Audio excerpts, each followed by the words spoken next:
이 자리에서 또 여러분을 만나니까 감회가 새롭네요.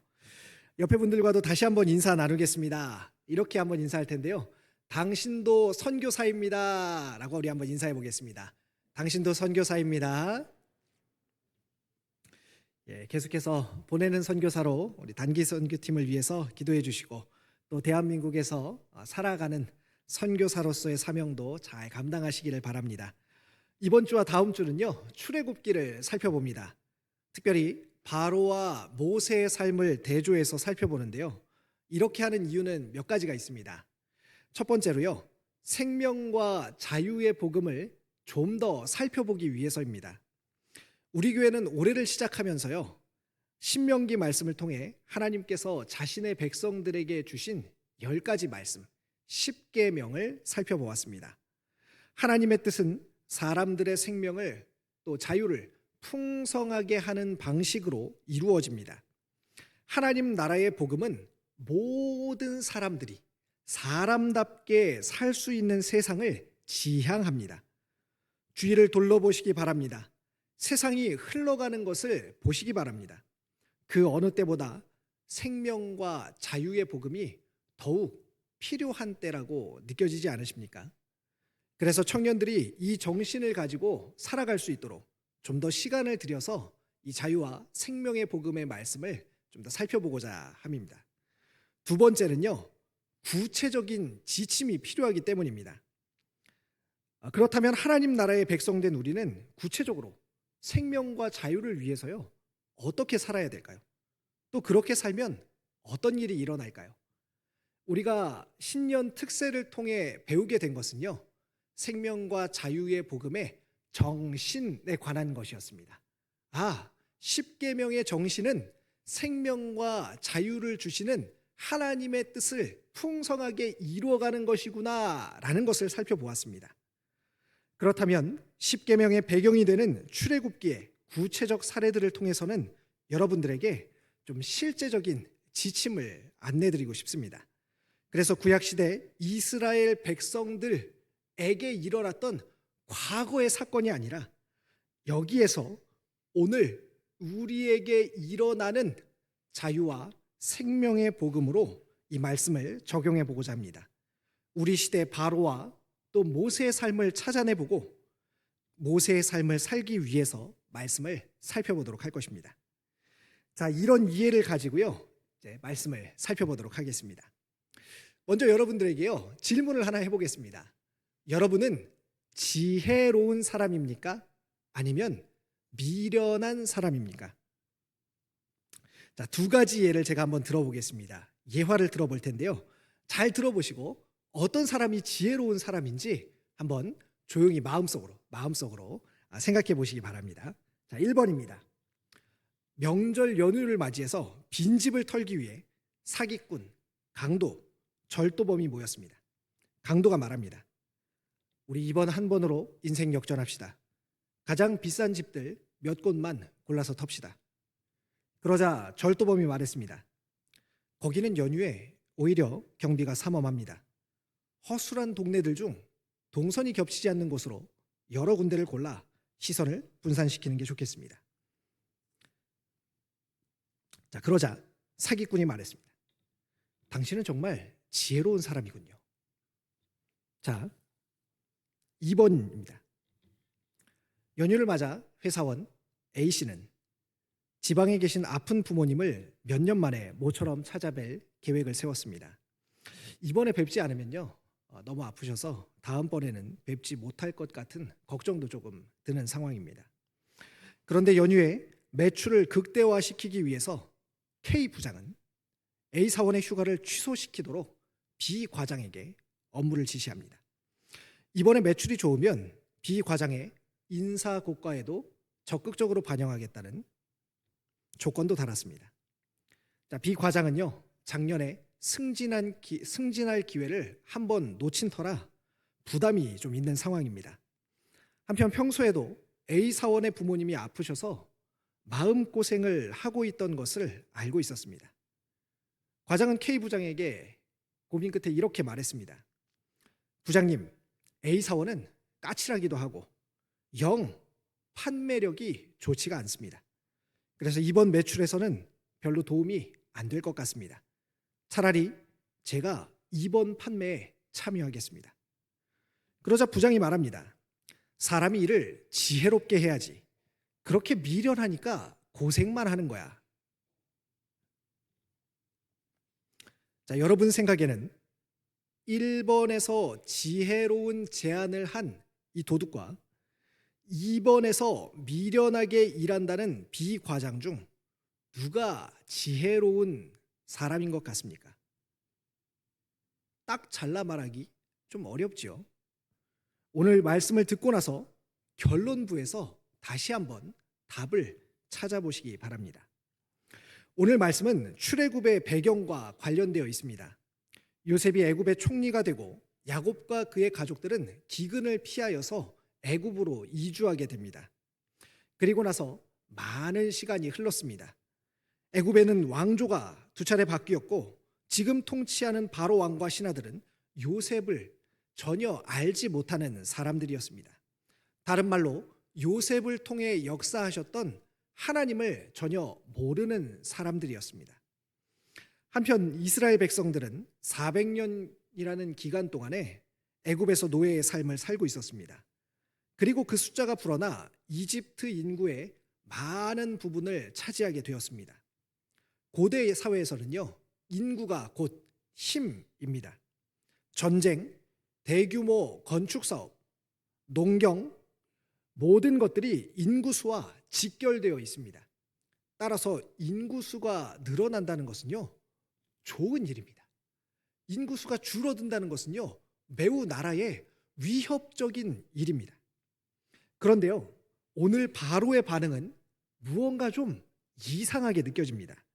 9절과 10절인데요. 2절 말씀을 같이 한번 읽어보도록 하겠습니다. 출애굽기 1장 9절 10절입니다.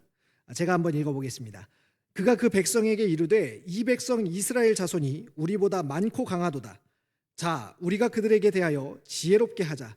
두렵건대 그들이 더 많게 되면 전쟁이 일어날 때에 우리 대적과 합하여 우리와 싸우고 이 땅에서 나갈까 하노라.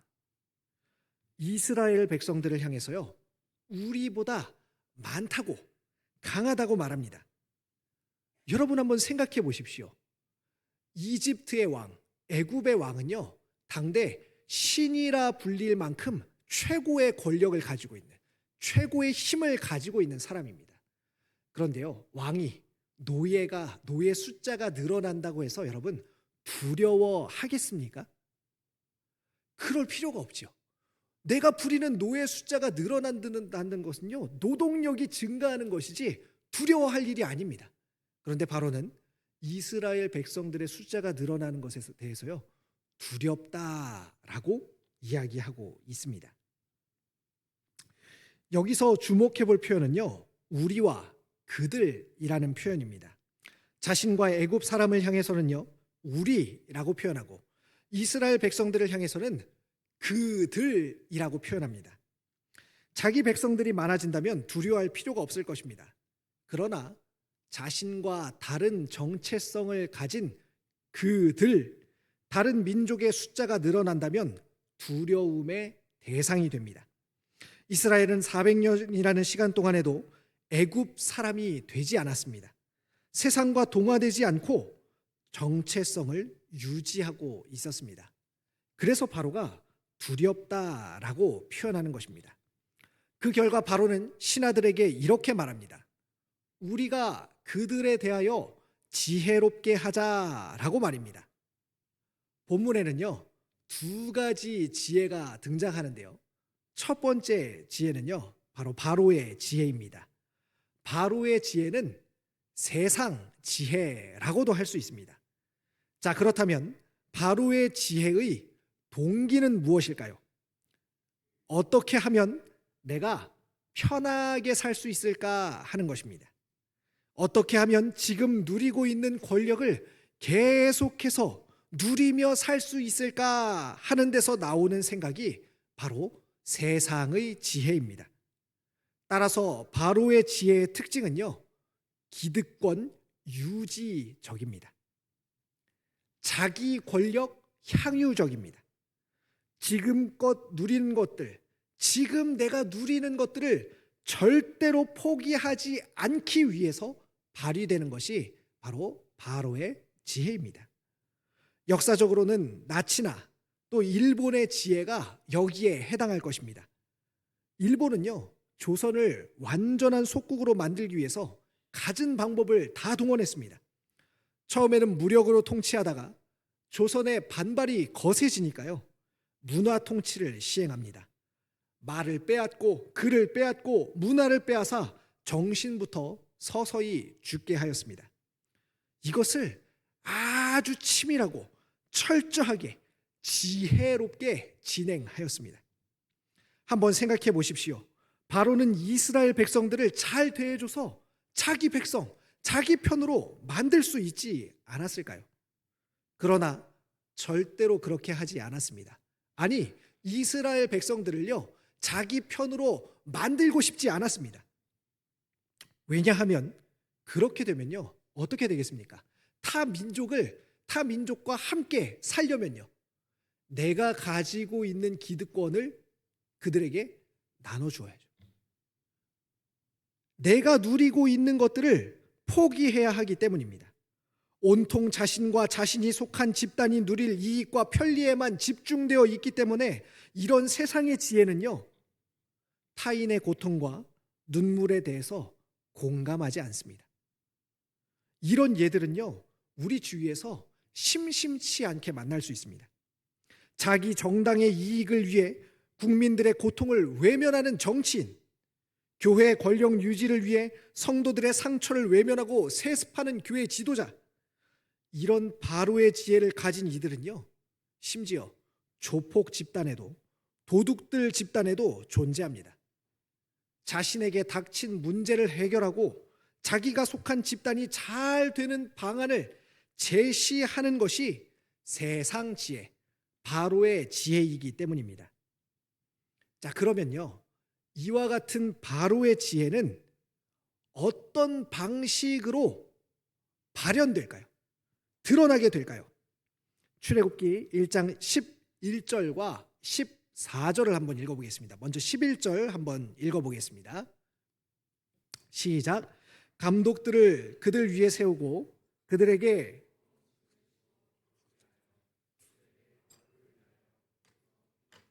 람셋을 건축하게 하니라. 14절도 한번 읽어보겠습니다. 시작. 어려운 노동으로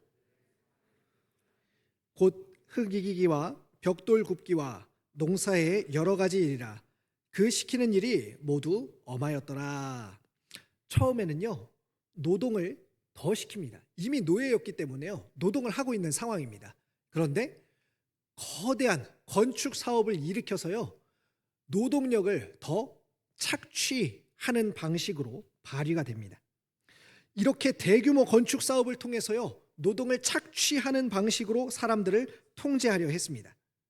그럼에도요, 이스라엘 백성들이 번성하자 이번에는 더 강력한 중노동을 시키게 됩니다.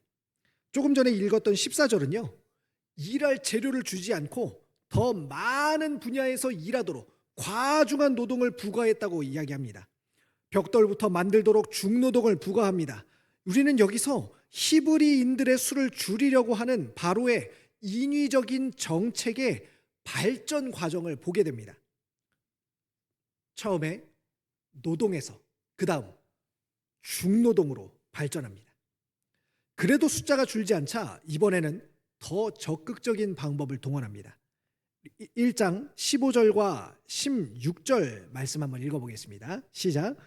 애굽 왕이 히브리 산파 시브라라 하는 사람과 부하라 하는 사람에게 말하여 이르되 너희는 히브리 여인을 위하여 해산을 도울 때에 그 자리를 살펴서 아들이거든 그를 죽이고 딸이거든 살려두라. 왕은 히브리 산파들을 불러 비밀 살해를 지시합니다. 악은 절대 스스로 멈추는 법이 없습니다. 소극적인 학대, 노동, 중노동에서 이제 소극적인 살인의 형태로 발전합니다. 그리고 22절에 가면요, 히브리인들이 낳은 아들을 나일강에 공개적으로 던져 죽이라라고 하는 공개적인 적극적인 살인 지시로 발전하게 됩니다. 여기서 우리는 바로의 지혜가 다른 사람의 삶을 파괴하고 생명과 자유를 빼앗는 방식으로 구현되고 있음을 알 수 있습니다. 바로가요, 지혜를 발휘할수록 지혜를 발휘함에 따라 악이 더욱더 발전하게 되는 것을 알 수 있습니다. 이런 악한 지혜로 말미암아 얼마나 많은 생명이 죽어갔는지 모릅니다. 다른 사람, 심지어 지금 막 세상에 태어난 아이들의 생명을 빼앗아서라도 자기 이익을 추구하고자 하는 이들의 지혜를 우리는 진정한 지혜라 할 수 있을까요? 그런 방식으로 잘 먹고 잘 사는 이들을 향해서 지혜로운 삶이라고 칭찬하고 우리도 그와 같은 삶을 살기 원한다라고 말할 수 있을까요? 그러나 너무나 안타까운 것은 우리 사회에 이런 분위기가 점차 만연하고 있다는 것입니다. 경쟁이 너무 치열하다 보니 무슨 수를 써서라도 성공하기만 하면 된다는 생각, 상생이 아니라 생존을 위해 사는 일이 너무나 많습니다. 전세 사기로 수많은 사람들이 집과 목숨을 잃어도 나만 잘 살면 된다는 생각, 순살 아파트에 수많은 가족의 생명이 담보 잡힌다 해도 나만 좋은 집에 살면 된다는 생각, 이것을 보고 겪으며 자라는 청년들과 다음 세대에게 저는 너무나 미안한 마음이 듭니다.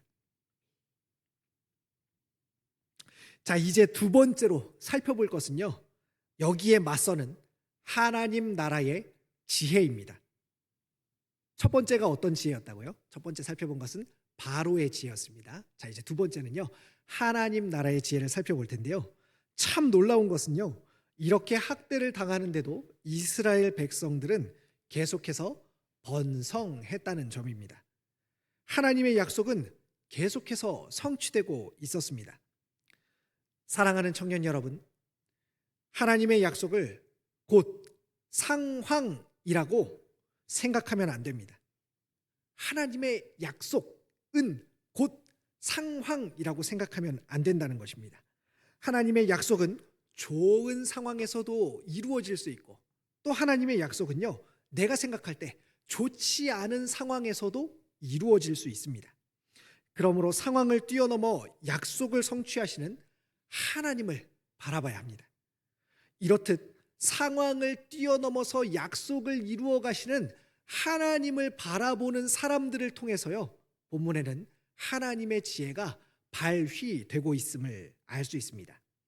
자, 그 사람들이 어떤 사람들이냐면요, 바로 히브리 산파들입니다. 이들의 동기는 무엇이었을까요? 하나님 나라의 지혜를 가진 히브리 산파들의 동기는 무엇이었을까요? 왕의 영아살의 지시를 받은 히브리 산파들은 굉장히 두려웠을 것입니다. 여기서 히브리라는 말은요, 일종의 이주민 노동자를 뜻하는 단어입니다. 강을 건너왔다라는 뜻을 가지고 있는데요. 그러니까 이 산파들은 당시 애굽 사회에서 애굽인들이 아니라 이주해 온 사람들, 최하층민들임을 알려주는 단서입니다. 그러나 산파들은 바로보다 하나님을 더욱 두려워하였습니다. 외구 타지에서 이주민 노동자로 최하층민의 삶을 사는 사람들에게 왕의 명령이란 절대적이죠. 그러나 산파들은 그 왕보다 하나님을 더욱 두려워했다고 말합니다. 1장 17절 말씀 우리 한번 읽어보겠습니다. 1장 17절입니다. 시작. 그러나 산파들이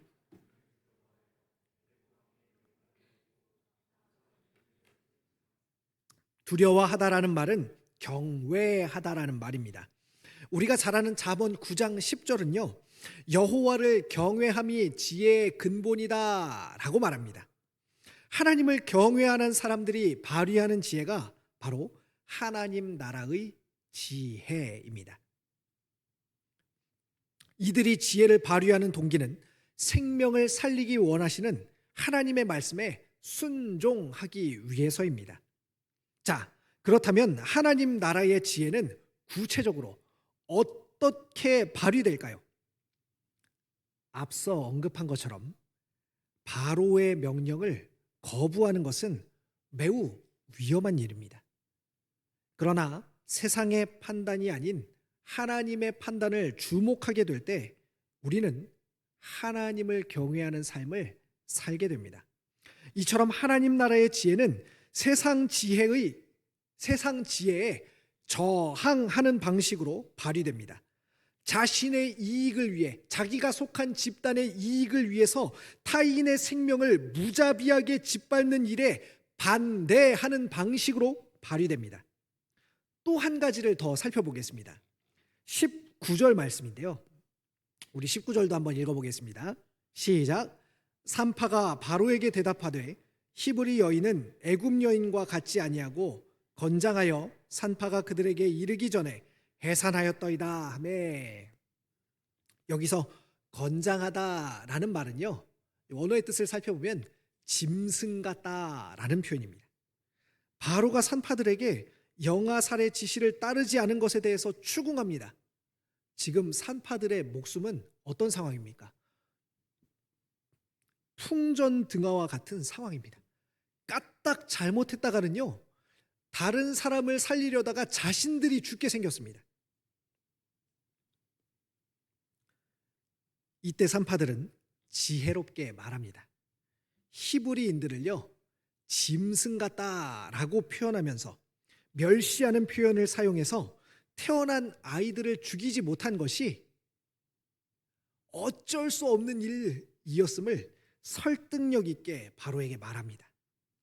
이것은 나중에 살펴보게 될 모세가 자기 동족들을 위해서 다른 사람을 죽이는 방식으로 일을 해결하려 했던 것과 좀 비교가 됩니다. 나와 다른 이들의 생명과 자유를 풍성하게 하기 위해서 지혜롭게 말했다고 할 수 있는 것입니다. 이로써 우리는 하나님 나라의 지혜가 나와 타인의 자유와 생명을 보존하고 풍성하게 하는 방식으로 발휘됨을 알 수 있습니다. 저는요, 이런 예들도요, 참 많이 경험하게 됩니다.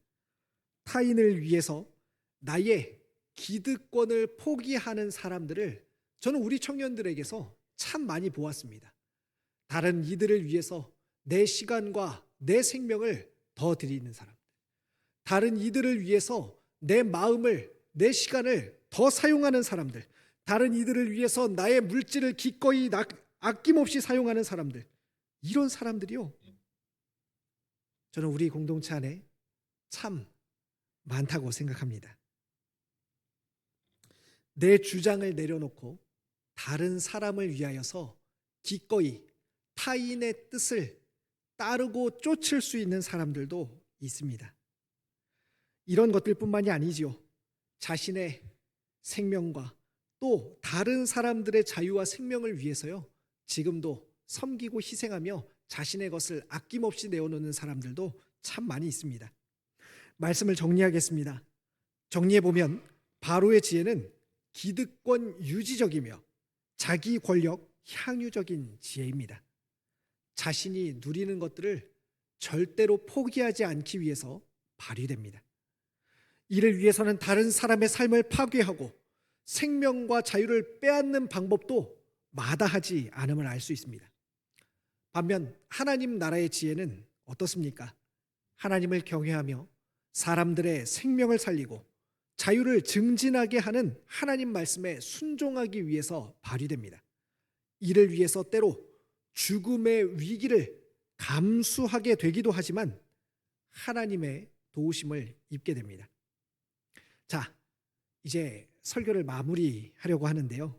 마지막으로 설교의 서두에서 했던 1번 예화와 2번 예화의 내용 중 누가 하나님 나라의 지혜를 발휘하며 사는 사람인지 한번 마음속으로 답해 보시기를 바랍니다. 분명하지요. 드러나는 방식은 미련한 것 같고 다른 사람들을 향하여서 세상으로부터 미련하다라는 평가를 받을 수도 있지만 다른 사람의 자유와 생명을 위하여서 판단하고 하는 사람이 바로 진정한 하나님 나라의 지혜를 가지고 그 지혜를 발휘하는 지혜로운 사람임을 우리는 알 수 있습니다. 이와 같은 지혜로운 삶을 사는 우리 모두가 되시기를 간절히 축원합니다. 기도하겠습니다.